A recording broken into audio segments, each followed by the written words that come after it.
Juan Ramírez estacionó su camioneta frente a la casa en el vecindario de Coral Gables, Miami, tras un día coordinando envíos en el puerto. El sol de la tarde quemaba el asfalto y el aire olía a sal marina. Entró a la casa, dejó las llaves en la mesa de la entrada y revisó el correo acumulado. Entre facturas y propaganda, su rutina era predecible, como las olas que rompen en South Beach. Pero esa tarde, algo rompió el ritmo. Sofía, su esposa de 7 años, no estaba en casa. Había dicho que se quedaría hasta tarde en la agencia de marketing, cerrando un trato con un cliente importante. Juan, de 35 años, confiaba en ella. Era una profesional dedicada, con un talento para convencer a cualquiera con su sonrisa rápida y su mente ágil. Pero mientras colgaba su chaqueta en el armario, sus dedos rozaron un papel arrugado en el bolsillo del abrigo de Sofía. Lo sacó por curiosidad, esperando un ticket de estacionamiento. En cambio, encontró una factura del restaurante Luna Mar, un lugar caro en Ocean Drive, conocido por sus vistas al Atlántico y su ambiente íntimo. La factura detallaba una cena para 2, una botella de vino tinto, ostras frescas, un postre de chocolate para compartir. La fecha era del pasado miércoles, cuando Sofía dijo que estaba en una reunión hasta medianoche. La hora 8:47 p.m. El total, $142. Juan sintió un nudo en el estómago, pero no era de los que se dejaban llevar por impulsos.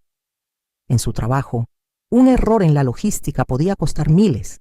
En su vida, un error de juicio podía costar más. Sacó su teléfono, fotografió la factura con precisión, asegurándose de capturar la fecha y el nombre del restaurante, y la guardó en una carpeta llamada Proyectos. No confrontó a Sofía cuando ella llegó a casa esa noche, tarareando una canción y dejando su bolso en el sofá. Su voz era ligera, hablando de un cliente que no decidía el presupuesto. Juan asintió, sirviéndose un vaso de agua del grifo, observando cómo ella evitaba mirarlo directamente. Su teléfono, siempre a su lado, estaba boca abajo, vibrando con notificaciones que ella ignoraba con una naturalidad estudiada. Juan no preguntó nada. En cambio, llamó a Carlos Méndez, un viejo amigo de la universidad que ahora dirigía una agencia de investigaciones privadas en Hialeah. «Necesito que averigües algo», dijo Juan, su tono firme, como si estuviera negociando un contrato de flete. «Quiero saber dónde estuvo mi esposa el miércoles pasado, a las 8:47 p.m. Carlos no hizo preguntas innecesarias. Prometió revisar cámaras de seguridad y registros de transacciones. Juan colgó y revisó la foto de la factura otra vez, memorizando los detalles: el mesero, el número de mesa, el pago con tarjeta. No era solo una cena. Era una grieta en la confianza que había construido con Sofía desde que se conocieron en un bar de Coconut Grove, cuando él era un joven repartidor y ella una estudiante ambiciosa. A la mañana siguiente, mientras Sofía se duchaba, su teléfono vibró en la mesa de la cocina. Juan lo miró. Un mensaje iluminó la pantalla. «Te espero mañana, 20:00, Hotel Oceanía». El remitente era un número sin nombre. Su pulso se aceleró, pero no tocó el teléfono. En lugar de eso, tomó una foto del mensaje, asegurándose de que la hora y la fecha fueran visibles. Guardó la imagen en la misma carpeta. Si Sofía estaba jugando, él también lo haría, pero con mejores cartas. Esa tarde se reunió con Carlos en un café de Little Havana, lejos de las miradas curiosas. Carlos, con una laptop abierta, mostró un video de una cámara de seguridad del Luna Mar. Sofía entraba al restaurante el miércoles, riendo, con un hombre joven a su lado. Era Miguel Torres, de 28 años, un colega de su agencia. La cámara los captó sentados cerca, sus manos rozándose sobre la mesa. Carlos deslizó una copia de un recibo de tarjeta que coincidía con la factura de Juan. «No es todo», dijo Carlos, bajando la voz. «Miguel es el hijo de Eduardo Torres, el dueño de una cadena de supermercados. Es un cliente grande de la agencia de Sofía. Si esto sale a la luz, ella podría perder más que su matrimonio. Juan no respondió de inmediato. Miró la pantalla, procesando la información como si fuera un informe de inventario. No era solo una traición personal, era un riesgo profesional para Sofía, y eso le daba ventaja. Guardó el video y el recibo, agradeció a Carlos y salió del café con un plan formándose en su mente. No habría gritos ni peleas, solo hechos, fríos y afilados, como las herramientas que usaba para mantener su vida en orden. Juan Ramírez despertó antes del amanecer, el zumbido del puerto de Miami aún resonando en su mente. No había dormido mucho, pero su cabeza estaba clara. La prueba inicial, la factura del restaurante Luna Mar y el mensaje en el teléfono de Sofía, era solo el comienzo. Ahora cada movimiento debía ser calculado, como alinear contenedores en un barco para evitar que se hunda. Fue a la cocina, preparó café solo y abrió su laptop. En una carpeta cifrada, revisó las imágenes y el video que Carlos le había enviado. Cada fotograma era un clavo en la estructura que estaba construyendo. Sofía salió de la habitación, su teléfono en la mano, enviando mensajes con una rapidez que no coincidía con la calma de un sábado por la mañana. Dijo que iba a una reunión de trabajo en la agencia, algo sobre un nuevo contrato. Juan asintió sin levantar la vista de su pantalla, notando cómo ella revisó 2 veces su bolso antes de salir. Cuando la puerta se cerró, él marcó el número de Carlos. «Necesito más», dijo Juan, su voz baja pero firme. «Quiero saber cada lugar donde ha estado con él. Hoteles, restaurantes, todo. Y revisa las finanzas. Quiero números». Carlos prometió resultados en 48 horas. Juan no esperó sentado. Abrió la aplicación del banco en su teléfono y revisó los movimientos de la cuenta conjunta. Encontró cargos que no había notado antes. 87 oleros en un spa en Brickell, 230 en un boutique hotel cerca de Wynwood, 45 en una floristería. Todos los pagos coincidían con días en que Sofía decía estar en reuniones o trabajando hasta tarde. Anotó cada transacción, creando una línea de tiempo que conectaba gastos con ausencias. Luego, revisó el calendario de Sofía, sincronizado con el suyo por costumbre. Las reuniones marcadas no siempre coincidían con las horas de los cargos. Esa noche, Sofía regresó con una bolsa de compras. Dijo que eran regalos para un cliente, pero Juan vio la etiqueta de una tienda de lencería en el fondo de la bolsa antes de que ella la guardara. No comentó nada. En cambio, instaló una aplicación de seguimiento en su propia cuenta bancaria para recibir alertas de cada transacción en tiempo real. Si Sofía gastaba un centavo más en su aventura, él lo sabría al instante. El lunes, Carlos envió un nuevo informe. Incluía imágenes de cámaras de seguridad del Hotel Oceanía, donde Sofía y Miguel fueron grabados entrando a un bar privado en el segundo piso. Las imágenes mostraban a Miguel pagando con una tarjeta que Carlos rastreó hasta una cuenta personal, no corporativa. Pero lo más interesante fue un recibo de un cargo de 450 por una noche en una suite, pagada con la tarjeta conjunta de Juan y Sofía. La fecha, el viernes pasado, cuando Sofía dijo que estaba en un evento de networking en Key Biscayne. Juan guardó los archivos en su carpeta cifrada y llamó a un contable forense, Luis Navarro, recomendado por Carlos. Luis era un hombre de números, con experiencia en destapar fraudes corporativos. Se reunieron en una oficina discreta en Doral. Juan le entregó copias de las transacciones y los recibos. «Esto es disipación de activos maritales», dijo Luis, revisando los documentos. «Podemos demostrar que ella usó fondos conjuntos para fines personales. Si vas a un divorcio, esto te dará ventaja en la división de bienes». «¿Cuánto tiempo tomará armar un caso sólido?», preguntó Juan. «Una semana para rastrear todo, pero necesitas más pruebas de su relación para que no pueda negarlo en la corte». Juan salió de la reunión con un plan claro. seguir recolectando evidencia sin alertar a Sofía. Esa noche, ella llegó a casa con una excusa nueva: un viaje de trabajo a Orlando la próxima semana. Juan notó que su tono era demasiado ensayado, como si hubiera practicado frente a un espejo. No preguntó detalles.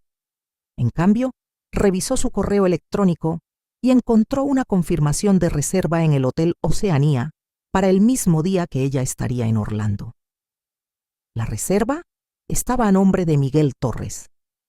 El plot twist llegó cuando Carlos llamó al día siguiente. Había investigado más a fondo a Miguel y descubrió algo inesperado. No solo era el hijo de Eduardo Torres, el cliente millonario de la agencia de Sofía, sino que también estaba comprometido con una ejecutiva de otra empresa. Si la relación con Sofía salía a la luz, no solo ella perdería su carrera. Miguel arriesgaba su propia reputación y el apoyo financiero de su padre. Esto cambiaba el juego. Juan no solo tenía pruebas contra Sofía, sino también una palanca para presionar a Miguel. Decidió actuar con precisión. Envió un mensaje anónimo al correo corporativo de Miguel, adjuntando una sola foto: él y Sofía en el bar del Oceanía. No escribió nada más. Quería ver cómo reaccionaría Miguel bajo presión. Horas después, Carlos confirmó que Miguel había cancelado una reunión con Sofía, según un mensaje interceptado. Sofía, sin saberlo, comenzó a actuar nerviosa en casa, revisando su teléfono constantemente y evitando la mirada de Juan. Juan no sonrió ni celebró. Cada paso lo acercaba a su objetivo: no solo exponer la traición, sino proteger lo que había construido con años de trabajo. Mientras Sofía planeaba su próximo viaje, él ajustaba su estrategia, como un capitán que corrige el rumbo antes de una tormenta. Juan Ramírez revisó su plan al amanecer, mientras el tráfico de Miami comenzaba a rugir.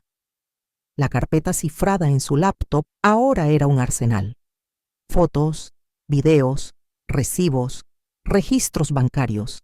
Cada archivo era una pieza de un rompecabezas que mostraba la doble vida de Sofía. Pero no era suficiente con tener pruebas.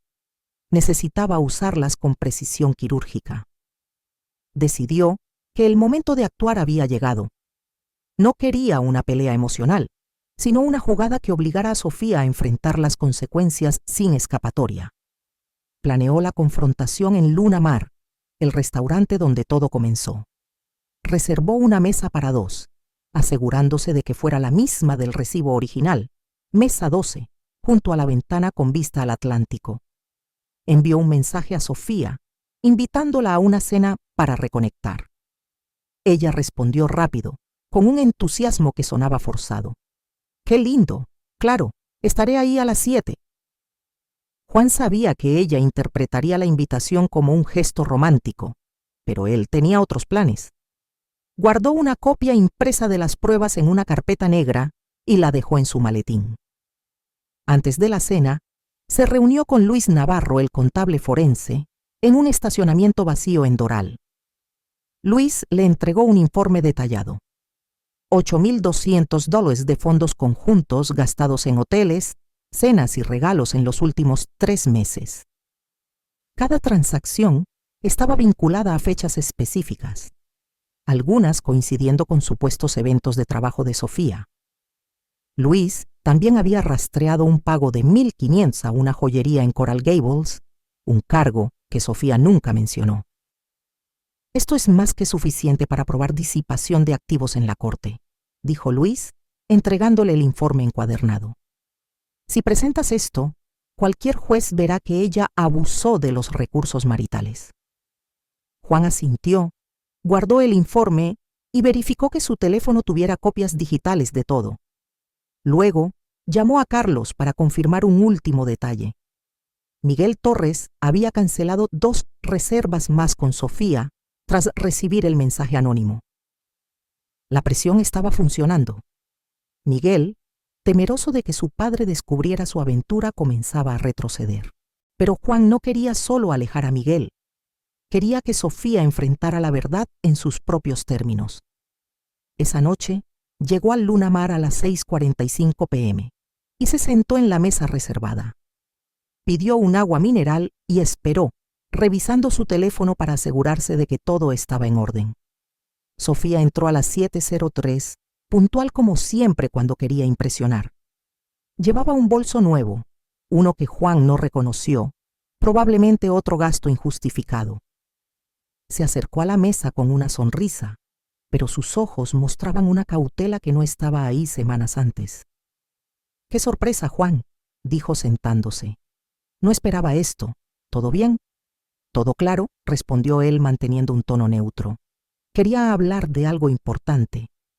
El mesero trajo el menú, pero Juan lo ignoró. Sacó la carpeta negra de su maletín y la colocó sobre la mesa, justo cuando Sofía comenzaba a hablar de un nuevo proyecto en la agencia. Ella se detuvo, mirando la carpeta con curiosidad. «¿Qué es eso?», preguntó, su voz perdiendo firmeza. «Tu rendimiento», dijo Juan, deslizando la carpeta hacia ella. «Ábrela». Sofía dudó, pero levantó la tapa. Dentro estaban las pruebas, fotos de ella con Miguel en el Hotel Oceanía, extractos bancarios marcados con transacciones, recibos de cenas y joyas, capturas de mensajes. Su rostro palideció mientras pasaba las páginas. Intentó hablar, pero Juan levantó una mano. «No es una discusión, Sofía. Son hechos. $8,200 de nuestro dinero gastados en él. Miguel Torres, hijo de tu cliente más grande. ¿Quieres explicarme cómo esto es trabajo?». Sofía intentó defenderse. «No es lo que piensas. Solo somos amigos. Él necesitaba apoyo con…». «Para», interrumpió Juan, su voz cortante pero calmada. «Las cámaras no mienten, los recibos tampoco. Y sé que Miguel está comprometido. ¿Sabías que su padre podría hundir tu carrera si esto sale a la luz?». Ella se quedó en silencio, sus manos temblando sobre la carpeta. Por primera vez, no tenía una excusa lista. Juan continuó, dejando que cada palabra cayera con precisión. «Quiero el divorcio, y quiero que el dinero que gastaste vuelva a nuestra cuenta. No voy a negociar con mentiras». Sofía cerró la carpeta, sus ojos brillando con lágrimas contenidas. «Juan, ¿podemos arreglarlo? Fue un error. No quiero perderte». «No me perdiste», respondió él. «Tú elegiste otro camino. Ahora asume las consecuencias». En ese momento, el teléfono de Sofía vibró sobre la mesa. Un mensaje de Miguel apareció en la pantalla. «No puedo seguir con esto. Mi padre lo sabe todo». Juan lo vio y supo que su mensaje anónimo había llegado más lejos de lo planeado. Eduardo Torres, el padre de Miguel, ya estaba al tanto, lo que significaba que Sofía no solo enfrentaba el fin de su matrimonio, sino también un escándalo que podía destruir su posición en la agencia. Juan se levantó, dejando la carpeta con Sofía. «Tienes hasta mañana para decidir cómo quieres manejar esto, pero te advierto, mis abogados ya están listos». Salió del restaurante sin mirar atrás, mientras el sonido del océano llenaba el aire. En su camioneta, revisó un mensaje de Carlos. Confirmado. Eduardo Torres canceló el contrato con la agencia de Sofía esta tarde. Juan guardó el teléfono, arrancó el motor y condujo hacia la noche, sabiendo que el tablero estaba inclinado a su favor. Juan Ramírez condujo por las calles iluminadas de Miami, el resplandor de los letreros de neón reflejándose en el parabrisas. La confrontación en Luna Mar había sido un golpe limpio, pero el juego no terminaba ahí. Ahora, cada movimiento debía asegurar su posición, como un capitán que ajusta las velas tras una tormenta. En su teléfono, un mensaje de Luis Navarro, el contable forense, confirmaba que los documentos estaban listos para la abogada. Juan estacionó frente a su casa en Coral Gables y revisó su estrategia: proteger sus activos, exponer la verdad en la corte y cerrar el capítulo sin ceder un centímetro. A la mañana siguiente, se reunió con Isabel Torres, una abogada de divorcios conocida en Miami por su precisión implacable. La oficina de Isabel, en un edificio de cristal en Brickell, estaba llena de expedientes apilados con orden militar. Juan le entregó la carpeta con las pruebas: fotos, videos, extractos bancarios, el informe de Luis. Isabel revisó cada página con atención, tomando notas rápidas en una tableta. «Esto es sólido», dijo levantando la vista. «La disipación de activos está clara. Podemos solicitar una orden para congelar las cuentas conjuntas y exigir la devolución de los fondos gastados. ¿Quieres algo más?» «Quiero que ella no pueda escapar de las consecuencias», respondió Juan, «pero sin dramas, que la verdad hagas el trabajo». Isabel asintió y explicó el plan: presentar una moción de separación legal que estableciera la fecha de la traición, respaldada por las pruebas. También propuso una auditoría de los ingresos de Sofía en la agencia para verificar si había desviado fondos corporativos, dado que Miguel era hijo de un cliente clave. Juan autorizó los pasos legales y firmó un contrato con Isabel, sabiendo que cada dólar invertido era una inversión en su futuro. Mientras tanto, Sofía intentaba salvarse. Regresó a casa esa noche, con el teléfono apagado y una propuesta desesperada. Sentada en la sala, ofreció una confesión a medias. Admitió haber cometido errores con Miguel, pero juró que había terminado. Dijo que estaba dispuesta a ir a terapia de pareja y devolver el dinero gastado. «No se trata de terapia», respondió Juan manteniendo la voz firme. «Se trata de confianza que ya no existe y de $8,200 que no tenías derecho a gastar». Sofía intentó acercarse, extendiendo una mano, pero Juan se apartó y sacó un documento de su maletín, una notificación preliminar de divorcio, redactada por Isabel. «Tienes 48 horas para contratar un abogado o aceptar los términos iniciales. No voy a esperar». El impacto fue inmediato. Sofía se quedó sin palabras, hojeando el documento con manos temblorosas. Juan salió de la sala y fue al garaje, donde revisó un nuevo mensaje de Carlos. Eduardo Torres, el padre de Miguel, había retirado un contrato de 2 millones de la agencia de Sofía, tras enterarse de la relación. La noticia corría como fuego en la industria, y la reputación de Sofía comenzaba a desmoronarse. En los días siguientes, Isabel presentó la moción en la corte. La jueza, tras revisar las pruebas, aprobó una orden temporal para congelar las cuentas conjuntas y prohibió a Sofía abrir nuevas líneas de crédito. Juan, mientras tanto, trabajaba con Luis para rastrear más transacciones. Descubrieron un cargo adicional de $600 en un viaje a Key West, registrado como gastos de trabajo en los libros de la agencia, pero pagado con fondos personales de Sofía. Esto abrió la puerta a una investigación interna en su empresa, lo que aumentó la presión sobre ella. Una noche, mientras Juan revisaba correos en su laptop, recibió un mensaje anónimo desde una cuenta desconocida. Adjuntaba un audio, una conversación grabada entre Sofía y Miguel, donde ella le pedía que mintiera a su padre para salvar el contrato de la agencia. El audio, enviado probablemente por un colega de Sofía que había descubierto la aventura, era un regalo inesperado. Juan lo reenvió a Isabel, quien lo añadió al expediente como prueba de intento de encubrimiento. Sofía, acorralada, intentó negociar directamente con Juan. Lo llamó al día siguiente, proponiendo dividir los activos a partes iguales y evitar la corte. «Podemos resolver esto como adultos», dijo, su voz quebrada por el pánico. «No hay nosotros», respondió Juan. «Hay hechos y consecuencias. Habla con mi abogada». Miguel, por su parte, desapareció del radar. Carlos confirmó que había pedido una transferencia a una sucursal de la empresa de su padre, en Tampa, dejando a Sofía sola frente al desastre.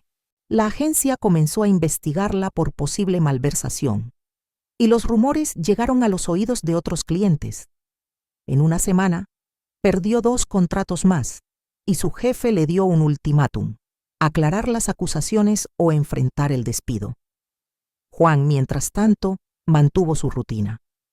Iba al puerto, coordinaba envíos, revisaba reportes, pero cada noche, en la soledad de su estudio, actualizaba una hoja de cálculo con los gastos de Sofía, los movimientos legales y los plazos de la corte. No era venganza, era control. Cuando Isabel llamó para confirmar que la audiencia inicial estaba programada en 2 semanas, Juan sintió una calma fría. El tablero estaba listo y él tenía las piezas ganadoras. Juan Ramírez asistió a la audiencia final en el Tribunal de Miami, un edificio imponente en el centro de la ciudad. Isabel Torres presentó el caso con eficiencia. Las pruebas de disipación de activos, los audios de las conversaciones entre Sofía y Miguel, los contratos perdidos por la agencia. La jueza revisó los documentos, escuchó los argumentos y dictaminó a favor de Juan. Sofía recibiría solo el 20% de los bienes compartidos, el pago de deudas pendientes y una orden para reembolsar 6.500 de los fondos malgastados. No hubo apelación posible. Las evidencias eran irrefutables. Sofía salió del tribunal en silencio, firmando los papeles con manos temblorosas, mientras su abogada recomendaba aceptar el acuerdo para evitar más escrutinio. Días después, la agencia de Sofía la despidió formalmente. La investigación interna confirmó irregularidades en sus reportes de gastos vinculados a Miguel, y los clientes restantes se retiraron. Eduardo Torres, enfurecido por el escándalo que involucraba a su hijo, presionó para que Sofía no encontrara trabajo en el sector. Ella empacó sus pertenencias y se mudó a un apartamento modesto en Fort Lauderdale, cortando contacto con conocidos para escapar de los rumores. Miguel, transferido a Tampa, rompió todo lazo con ella, priorizando su propia estabilidad. Las consecuencias cayeron sobre los responsables. Sofía perdió su carrera y su red social, obligada a reconstruir desde cero sin excusas. Juan, por su parte, ejecutó los términos del divorcio con rapidez. Vendió la casa en Coral Gables por un precio favorable y usó los fondos para comprar un condominio moderno en Brickell, un espacio propio con vistas al Biscayne Bay. El lugar representaba independencia, pagado con sus ahorros intactos, libre de deudas compartidas. Reinvirtió parte del dinero en su negocio de logística, expandiendo rutas a Latinoamérica, lo que aumentó sus ingresos en un 15% en los primeros meses. No celebró con fiestas. En cambio, actualizó su testamento y contrató un plan de jubilación más sólido, asegurando su futuro sin dependencias. Un mes después, Isabel Torres lo invitó a cenar en un restaurante italiano en South Beach, como agradecimiento por el caso exitoso. La conversación fluyó natural. Hablaron de estrategias legales, desafíos en el puerto y planes de viaje. Isabel, con su enfoque directo, compartió anécdotas de otros casos y Juan respondió con detalles de sus operaciones diarias. No hubo presiones, solo conexión genuina. Al final de la noche, acordaron verse de nuevo, transformando la relación profesional en algo personal y equilibrado. Durante la cena, Juan recibió una llamada de Carlos. Sofía había intentado demandar a la agencia por despido injusto, pero el audio grabado, el mismo que Juan había usado en la corte, se filtró públicamente, sellando su derrota. La noticia llegó a los medios locales, exponiendo su intento de manipulación y cerrando cualquier puerta de regreso en Miami. Juan colgó, compartió el detalle con Isabel, quien sonrió y dijo: «La verdad siempre encuentra su camino». Juan regresó a su condominio esa noche, sintiendo un peso levantado. Por primera vez en meses, durmió sin revisar correos o archivos. Al amanecer, preparó café y miró el horizonte, planeando una expansión a Puerto Rico. La traición había terminado, no con rencor, sino con justicia procesal. Sofía cargaba sus errores, mientras él avanzaba fortalecido. En una cena posterior con Isabel, Juan reflexionó en voz alta. La verdad no es venganza, es el cimiento para un nuevo capítulo. Ella asintió y compartieron un brindis por futuros claros. Juan había actuado con decisión, protegiendo lo suyo sin violencia ni caos. Ahora, libre de mentiras, construía una vida basada en hechos y elecciones propias. El final no era castigo, sino equilibrio restaurado.